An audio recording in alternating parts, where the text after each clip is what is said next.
Alors sur cette vidéo, je montre comment prendre en main CodeRunner et créer des petites questions toutes simples au début. Donc on va créer sa première question en choisissant CodeRunner, on ajoute la question. Et là, je tombe sur le formulaire de création de la question. Alors il y a plein d'éléments que l'on peut voir sur cette configuration. Je vais me concentrer sur les principaux et puis passer ceux qui sont sur le détail, mais on y reviendra un petit peu plus tard. Donc au niveau du type de question, je vais choisir dans un premier temps Java méthode. Je reviendrai par la suite sur Java Class et Java Programme, même si ces éléments n'ont pas vraiment une incidence pour l'instant. Je vais passer toutes ces options-là. Au niveau des lignes, ça correspond à la taille de la boîte réponse pour les étudiants. Donc je peux le faire varier assez simplement. Ces éléments-là, je vais y passer également. Ça, c'est juste au niveau de la notation. Et j'y passe. Donc je peux rester sur un All or Nothing grade, ce qui fait que les points seront affectés seulement si la question satisfait à tous les tests. CodeRunner marche sur un principe de test case. Les étudiants proposent un code, on le teste avec plusieurs paramètres d'entrée et il faut qu'à chaque fois, on ait les résultats correspondant aux paramètres qu'on attendait. Au niveau des templates param, je ne vais pas en parler pour l'instant, j'y reviendrai assez vite, parce que ceci va m'aider à pouvoir faire des questions personnalisées ou un petit peu différentes en fonction des profils des étudiants. Donc, je vais faire un exemple tout simple, création d'une méthode et-pair, qui affiche vrai si et seulement si le paramètre passé est une valeur paire et faux sinon. Donc j'écris simplement le texte de ma question. Je vais passer la partie réponse pour l'instant, j'y reviendrai par la suite. Au niveau de réponse pré-remplie, je peux rajouter du code au niveau de mes étudiants pour les aider. Je pourrais très bien dire écrire le prototype de la méthode et pair ou rappeler l'énoncé.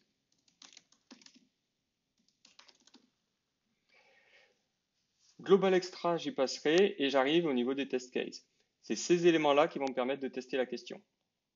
Alors, chacune de ces boîtes a un identifiant, text expected, text stdin, text test code et text extra. J'y reviendrai par la suite, on va voir qu'on pourra modifier l'utilisation de ces derniers. Et dans un premier temps, je vais me concentrer sur la création de 2-3 tests en utilisant la méthode epair. Et ce que je veux, c'est que epair de la valeur 5 me renvoie, donc lorsque je vais exécuter ce code-là, je veux que la sortie attendue soit faux à l'écran. Et puis je crée quelques tests comme ça, et paire de 50, je veux que la sortie attendue soit vraie.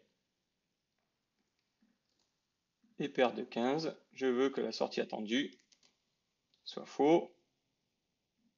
Et puis et paire de 51, je veux que la sortie attendue soit faux.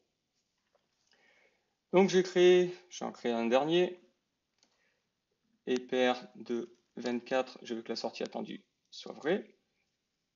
Et je peux rajouter d'autres tests si je le souhaite. Et tous ces éléments, ces tests peuvent être soit affichés d'un coup au niveau de l'étudiant, soit on peut réduire l'affichage de ces derniers, à savoir qu'on peut lui proposer un exemple pour qu'il voit le résultat qu'il est censé attendre lorsque la valeur 5 ici sera passée en paramètre.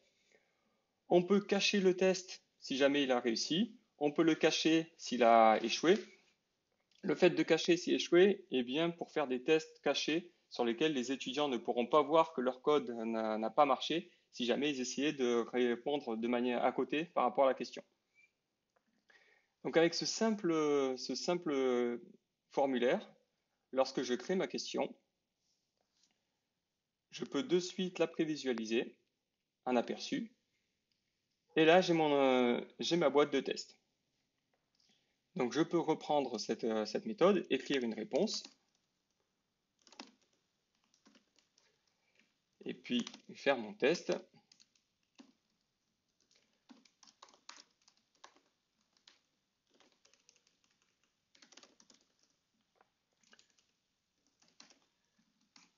Et j'écris tout simplement ma boîte de réponse. Je vais tout simplement copier ce code qui me servira par la suite. Je fais vérifier. Petite erreur au niveau du print. Je fais vérifier au niveau de mon code. Et j'ai mes tests qui sont passés ou qui ont échoué. Ici, c'était un faux. Je vois bien que j'avais écrit false et que les tests ont échoué, je corrige en faux, je vérifie. Et là, j'ai absolument tous les tests qui ont été validés. Donc ça, c'est le principe de base. Je teste, j'attends un résultat, je regarde le résultat que j'ai obtenu. Si le test est bon, je check un oui, sinon je check un non. Alors bien sûr, quand on connaît l'ensemble des tests, alors déjà je vais reprendre ce code-là, je vais fermer la question et lorsque je reviens ici, sur mon formulaire, je pourrais très simplement ici écrire le texte de réponse. Les étudiants ne vont pas voir ce test. Par contre, ceci va m'aider parce que si je rajoute d'autres éléments, ici, par exemple 3 réponses supplémentaires,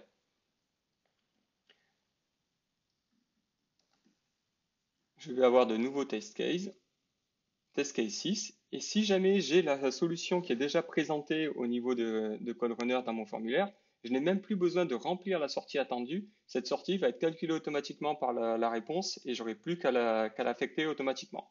Donc je rajoute tout simplement 3 tests, et test de 59, et test de 590, et test de 591. Lorsque j'enregistre les modifications, le système va calculer les réponses automatiques qui sont associées à mes tests et puis me dit voilà, j'ai 3 tests qui étaient en échec. Sur 59, je veux le résultat faux, donc j'ai plus qu'à l'appliquer. Sur 590, je veux le résultat vrai. Sur 591, je veux le résultat faux. Lorsque j'ai ça et que j'enregistre mes modifications, la question va être créée et les tests vont être mis à jour automatiquement. Sur les derniers, on voit que les champs ont été remplis. Donc comment les étudiants peuvent gruger ce système? Dans un premier temps, lorsqu'on fait aperçu, il pourrait très bien écrire une méthode pair.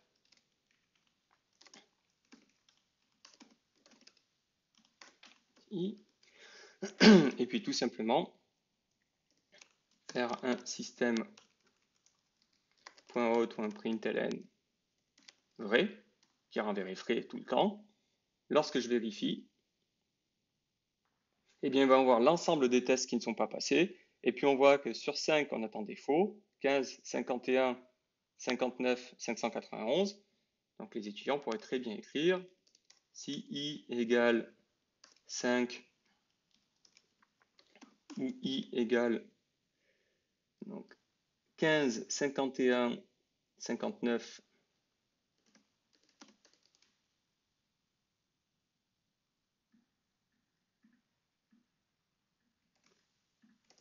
et je fais ma fausse réponse ou i égale 591.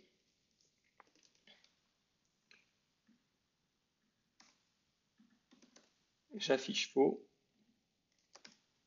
Sinon, j'affiche vrai.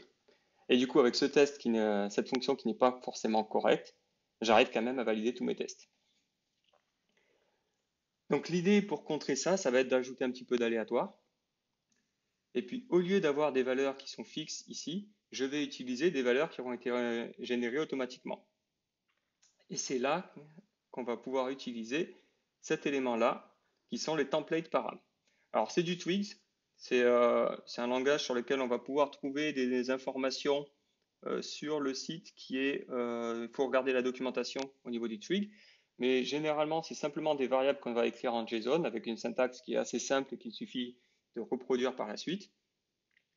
Je peux par exemple utiliser un champ qui va s'appeler valeur1 qui va être défini comme une valeur aléatoire, random 100, multiplié par 2, donc je sais que valeur 1 sera toujours une valeur paire. Et il faut toujours mettre ça entre guillemets. Et puis à la suite, je peux définir valeur 2, 3, 4, pour lesquelles je rajouterai plus 1 au niveau de la valeur 3 et plus 1 au niveau de la valeur 4. Et ces valeurs seront à chaque fois régénérées aléatoirement lorsqu'on va faire des tests.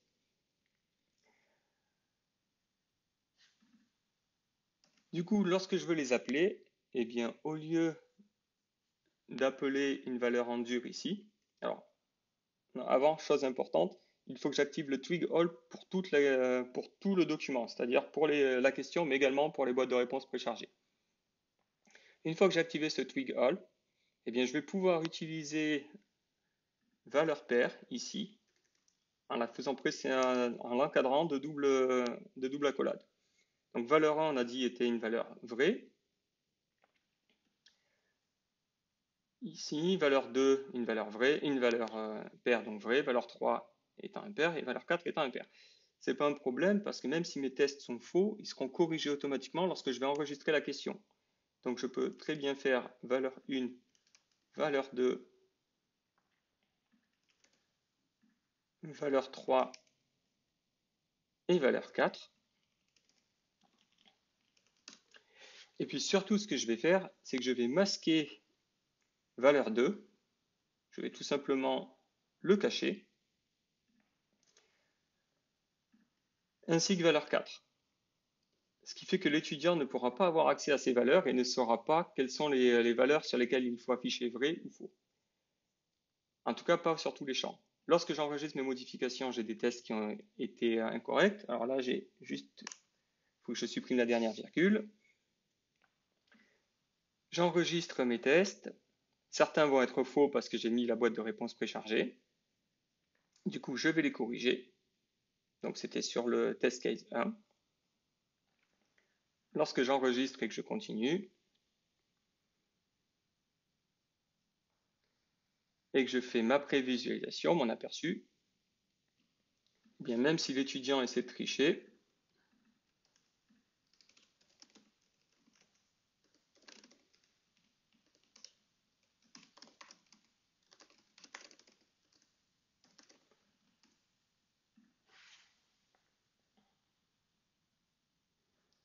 eh bien il y aura certains tests qu'il ne verra pas. Par exemple, celui-là est caché, il est en transparent.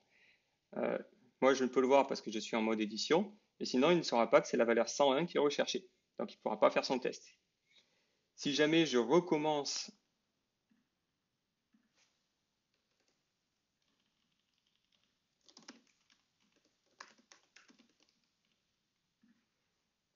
et que je regarde l'ensemble des valeurs qui sont associées, j'ai des valeurs qui sont complètement différentes. Je n'avais pas ces valeurs ici. Alors, l'avantage d'utiliser le twig, c'est que je peux l'utiliser non seulement pour les réponses, mais également dans le texte de la question. C'est-à-dire qu'à ce niveau-là, je peux très bien rajouter un champ non méthode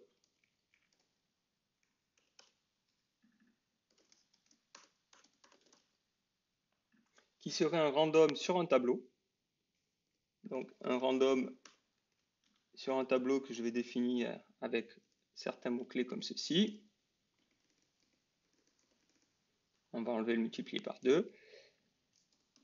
Et là, je vais écrire le nom des méthodes possibles pour ma question.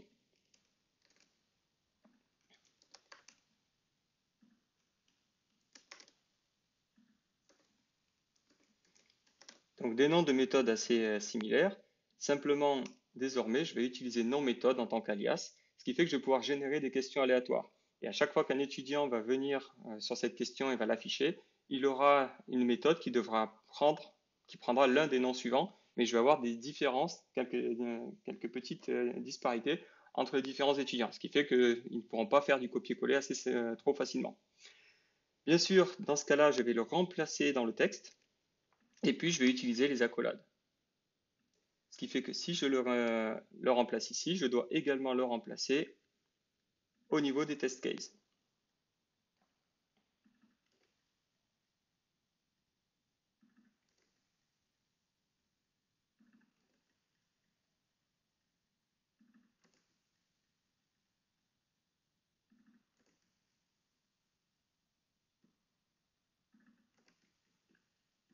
Et le dernier test case. Je peux aussi réduire encore l'affichage en disant au niveau du test case 4, par exemple, 5, si jamais ce test case 5 a foiré, je peux cacher le reste, ce qui fait que les étudiants ne pourront pas voir les autres test cases tant que les 5 premiers n'auront pas été validés. J'enregistre mes modifications. Si j'ai pas fait d'erreur, on retrouve test pair alors qu'il ne devait pas y être. Je l'ai peut-être oublié quelque part. Alors, au niveau de la boîte de réponse, pareil, je dois changer le nom de la méthode.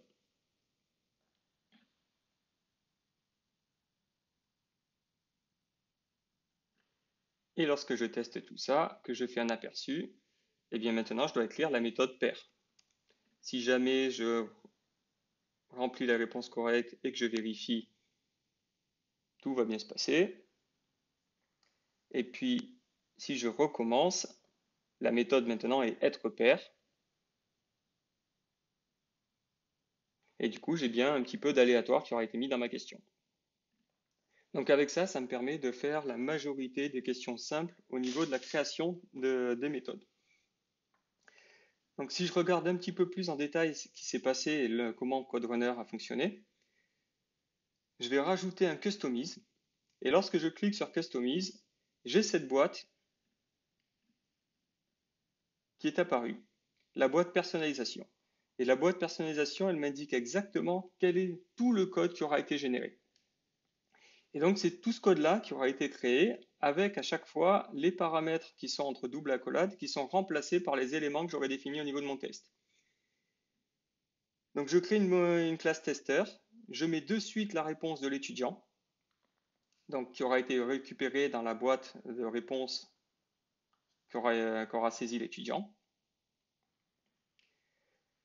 J'ai ensuite ici un public static void main qui va lancer la méthode runTest et runTest va tester chacun des test cases que j'ai dans mon code. Et donc on se retrouve avec testcase.testcode qui est ni plus ni moins que cet élément-là, testcase qui est remplacé par test.testcode, qui une fois est exécuté va afficher éventuellement une ligne de séparateur, le séparateur étant juste une chaîne ici, ça j'y reviendrai un petit peu plus tard, et continue à faire mes tests comme ceci. Alors là-dessus, je pourrais très bien rajouter des éléments supplémentaires au niveau de mes tests. Si jamais je voulais faire des opérations supplémentaires, je rajoute dans extra template data le code que je souhaite ajouter. Et on voit que cet élément-là est identifié par extra. Et bien, si je rajoute ici la partie extra, j'aurai mon code qui sera généré en ajoutant les éléments du extra. Ça pourra être, par exemple, juste à titre d'illustration, si je rajoute un systemout println ici, résultat,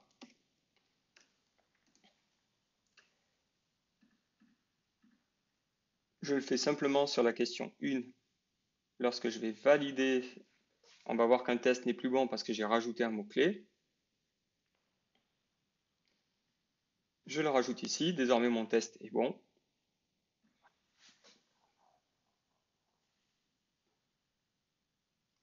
Et lorsque je vais faire mon test sur cette méthode, et que j'affiche le contenu,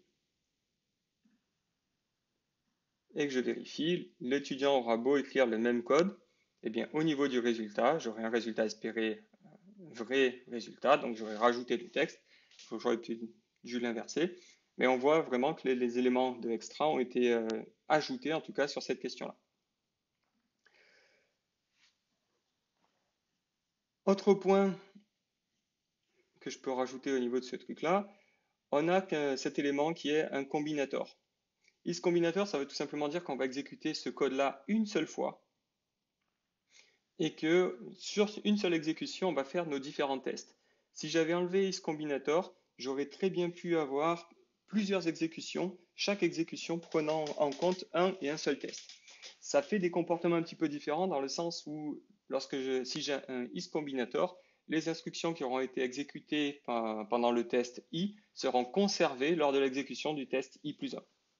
Et donc là, on peut avoir certaines disparités en fonction du fait qu'on fait tout avec un seul run ou des runs séparés. Au niveau du grading, je peux choisir du exact match ou du nearly exact match. Ça me permet de comparer le résultat attendu avec le résultat obtenu et d'ignorer si jamais il y a des espaces, des sauts de ligne très simples, comme c'est expliqué au niveau de l'aide ici. Je peux très bien mettre une expression régulière, bien que ça, j'ai jamais vraiment testé. Au niveau des entrées, il vaut mieux toujours mettre ACE, qui est vraiment l'éditeur avec coloration syntaxique, et choisir également que template use ACE, c'est plus facile pour se repérer lorsqu'on regarde un petit peu le code. Autre chose que j'ai faite au niveau de certaines des questions, c'est que j'ai choisi les colonnes de résultats. Par défaut, on a ça. On a la première colonne qui rappelle le test. Alors, je vais juste remplir la réponse correcte, vérifier. Au niveau des colonnes résultats, on a le test, le résultat espéré, le résultat obtenu. Il est possible de changer ces intitulés-là et de changer surtout le contenu de ces questions-là. Et c'est ce qui est expliqué à ce niveau-là, et que je modifie de temps en temps, la colonne des résultats. Et au niveau des colonnes des résultats, bien, on va pouvoir retrouver ce format-là, qui est précisé. Les champs sont le test code, stdin, expected, got, extra, awarded, mark. Je pourrais très bien mettre juste le test code et le got. À chaque fois, tout dans un tableau à double entrée.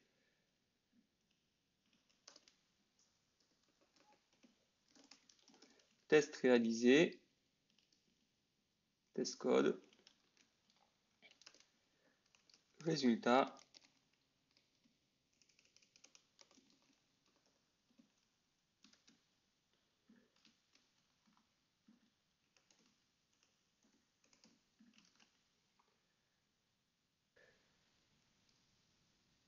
Si, c'est des virgules et pas des deux points. Voilà. Donc, j'y arrive.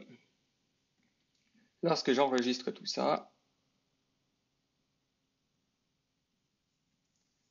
et que l'on regarde au niveau de l'aperçu, qu'on remplit les réponses correctes et qu'on vérifie, eh bien on aura au niveau de l'étudiant deux colonnes, désormais, le test réalisé et le résultat. Et perdre 134, résultat vrai, faux, vrai, faux. Alors une pratique qui peut être faite, c'est tout simplement de changer l'intitulé au niveau du test case et de mettre ce qu'on exécute au niveau de l'entrée standard. Donc si je change un petit peu le format de mes questions, en utilisant le template, je pourrais très bien dire que je vais utiliser non pas test code dans le code, mais test code sera au niveau de l'affichage. Donc ici, je peux très bien dire je teste valeur 1 et avoir un message vraiment plus parlant. Test de valeur 2, test de valeur 3, test de valeur 4,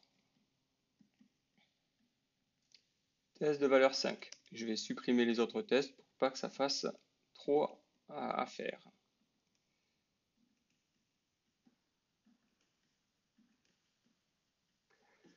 Voilà. J'ai donc 5 tests, et puis ce que je vais faire, c'est que ces éléments-là, valeur 1, valeur 2, valeur 3, valeur 4, valeur 5, je vais tout simplement les passer en tant qu'entrée standard.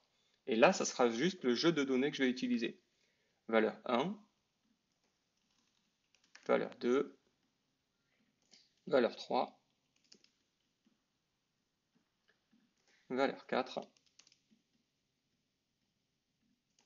et valeur 5. Ces éléments-là, ils sont identifiés en tant que stdin. Et donc, pour exécuter mon code, je peux à nouveau modifier le template comme je le souhaite. Et puis définir à ce niveau-là, non pas test code, mais le code qui consiste à exécuter non méthode suivi d'entre parenthèses stdin.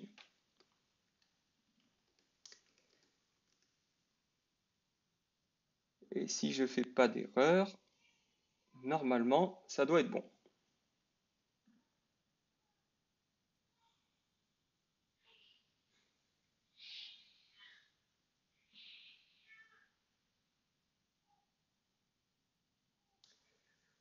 Alors, éventuellement, une erreur de syntaxe, j'ai mis plusieurs parenthèses. Oui, j'ai rajouté trop de parenthèses au niveau de mes tests.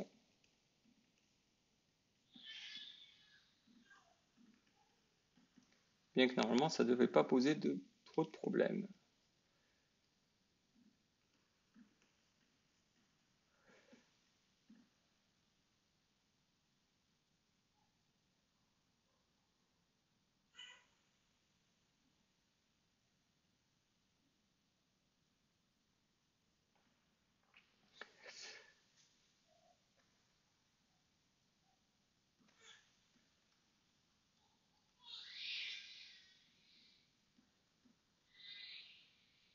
Et donc le test 6 était encore existant.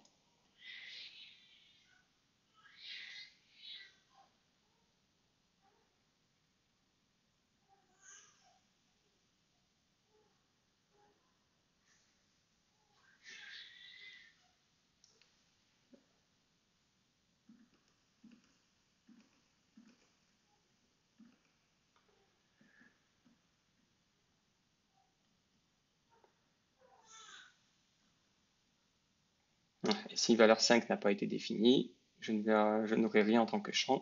Je vais tout simplement rajouter un valeur 5.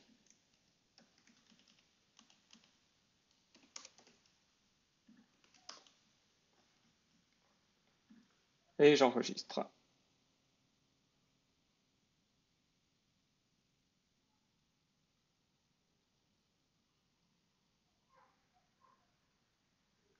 Ici, tout est bon sauf mes tests. Je corrige tout ça. Et là, j'arrive à un résultat sur lequel j'aurai quelque chose d'un petit peu différent encore au niveau de l'affichage, un petit peu plus personnalisé.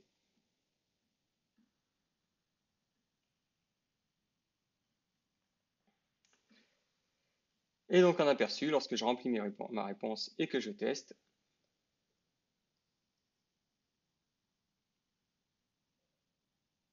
eh bien, ce qui a été changé à ce niveau-là, au niveau de la vérification, c'est le test réalisé, l'intitulé qu'on a là, test 238, 104, 155, 111, 67. J'aurais très bien pu cacher les valeurs qui avaient été testées en écrivant simplement test d'une valeur paire, test d'une valeur impaire, auquel cas l'étudiant n'avait vraiment accès à aucune des informations au niveau des tests. Voilà, quoi d'autre à rajouter là-dessus? Le fait qu'on change ici Java méthode, Java class ou Java programme a en fait une incidence sur la personnalisation de base sur le template qu'on va utiliser au départ. Mais là encore, on a tout le libre arbitre de le modifier à ce niveau-là. Le text splitter est vraiment utilisé pour séparer les blocs de réponse si jamais on n'a qu'une seule exécution qui fait de la combinaison. Donc on va exécuter une seule fois le code, on va récupérer les test cases les uns à la suite des autres, on va splitter le stdout et affecter chaque morceau à chaque test correspondant. Au niveau du template debugging, cet élément est bien si jamais on veut voir vraiment le code qui aura été exécuté. C'est-à-dire que lorsque je l'active, que j'enregistre les modifications et que je fais un aperçu,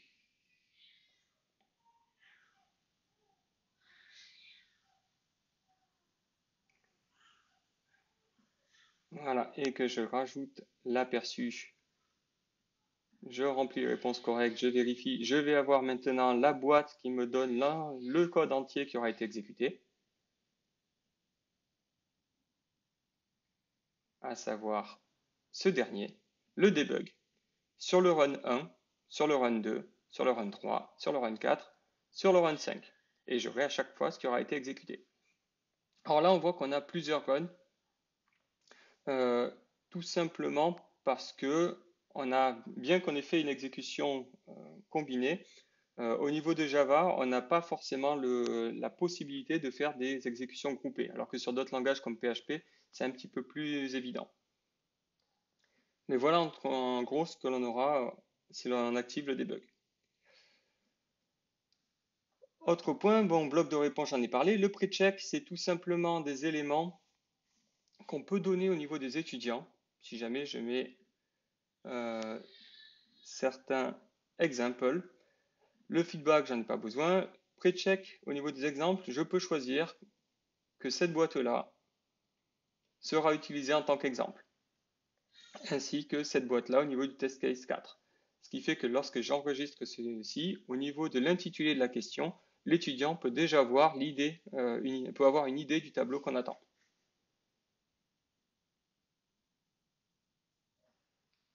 Et ça se représentera comme ceci. Donc il aura par exemple, voilà, on testera le nombre 102, et bien ce qu'on voudra comme résultat, ce sera vrai. Quand on testera 97, ce qu'on aura comme résultat, ça sera faux.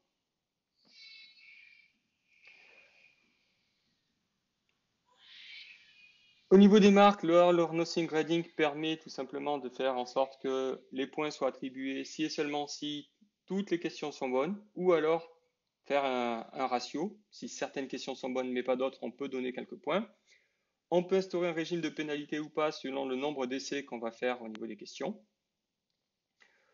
Au niveau des détails de la question, donc là, on n'a pas de, ça ne s'affiche pas lorsqu'on est sur des questions personnalisées, mais on a par contre cette boîte-là sur lesquelles on a à peu près tout.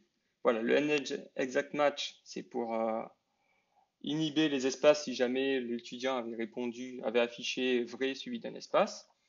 Au niveau des personnalisations avancées, ceci, il n'y a pas besoin d'y toucher. La sandbox par défaut va être celle qui est utilisée au niveau de Code Runner, au niveau de Code Sandbox qui a été configuré sur le système Moodle. Moi, je préfère utiliser ma sandbox et auquel cas je la paramètre ici en mettant job server de points suivi de l'adresse du serveur job. Par exemple, jobserver.dartis.fr. Et je peux rajouter éventuellement des arguments de compilation, chose qui est précisée ici. Je peux rajouter si je veux par exemple forcer l'utilisation de C89 sur un programme en C, j'aurais très bien pu rajouter des éléments supplémentaires dans les paramètres là. Au niveau des langages, je ne change pas. Et après au niveau de la rédaction de la question, bon, rien de différent par rapport au reste.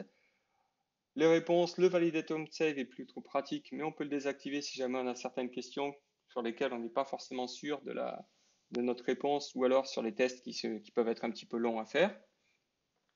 Les éléments globaux, j'en ai pas parlé, mais c'est tout simplement des champs qui vont être utilisés et que je pourrais utiliser avec question globale extra dans mon template.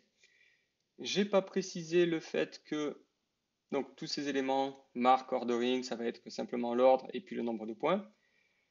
J'ai ici la possibilité d'ajouter des fichiers si jamais je veux faire en sorte que la question utilise des fichiers de données. Donc je peux les rajouter ici, auquel cas je pourrais y faire appel au niveau de mes questions. Cet élément-là permet aux étudiants de joindre des fichiers. Il n'y en a généralement pas besoin, sauf si j'ai envie qu'ils rajoutent leur propre code, leur propre classe, et auquel cas je peux leur dire de rajouter toutes leurs classes et on peut les tester en même temps. Et puis au niveau des tags et des créations de dernières modifications, on est sur les options classiques de Code Sandbox, de Moodle.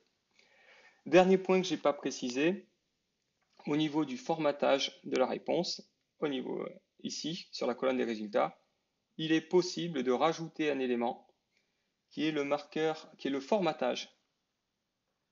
Et on peut par exemple forcer l'affichage en HTML de certains éléments.